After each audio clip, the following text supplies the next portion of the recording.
तो का हाल बा भाई लोग, हम आशा करत नहीं कि रउआ लोग ठीक होके। तो भाई लोग एगो गाना आइल है, आ गानवा में नु भौजी बहुत बांटत तारी। तो चली ना हमनियों के लेके आ गुटुर गुट क लिहल जाओ। चलो भाई। जाके सोहरिया परा गइलो, हमरा के राजा जी भुला गइलो। अरे ना हो हमार करे जा, भुलाइल नहीं खी, तहरा के भुला जाई ऐसा हो न सकता। भले सूरज पूरब से पश्चिम हो जाई, लेकिन हम तहरा के भुला ना सकिले। उहे नु हऊ जवन सगरो बाटेलू। सही पकड़े हैं। हमर जवानी हम सगरो हो बाटिले।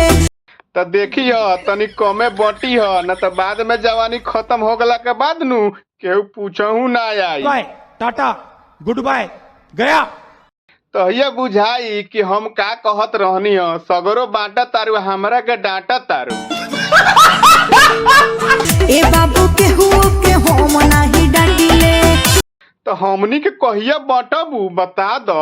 50 बार बोल रहे हैं, पढ़ने निकले वाले छात्रों को राजनीति से दूर रहना चाहिए। अबे पढ़ाई लिखाई में ध्यान लगाओ, IAS बनो और देश को संभालो। बानी बॉडी बनवले सुपर।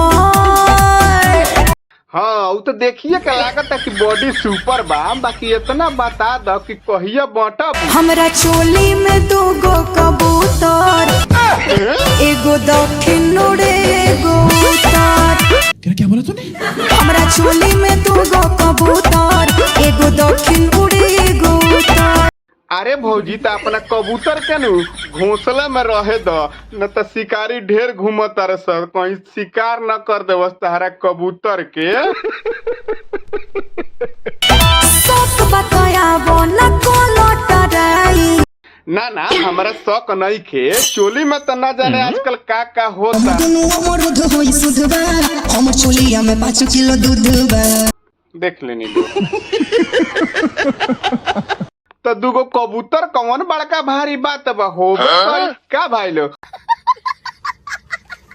जाता नीचे कमेंट में बताओ तो मिला तानी अगला वीडियो में, लेकिन जाए से पहले चैनल के सब्सक्राइब कर लिया भाई लोग। अगर ये वीडियो फेसबुक पेज पर देखत होगा तो पेज के फॉलो कर लिया भाई लोग। मिला तानी अगला वीडियो में, बाय बाय, टेक केयर, जय हिंद।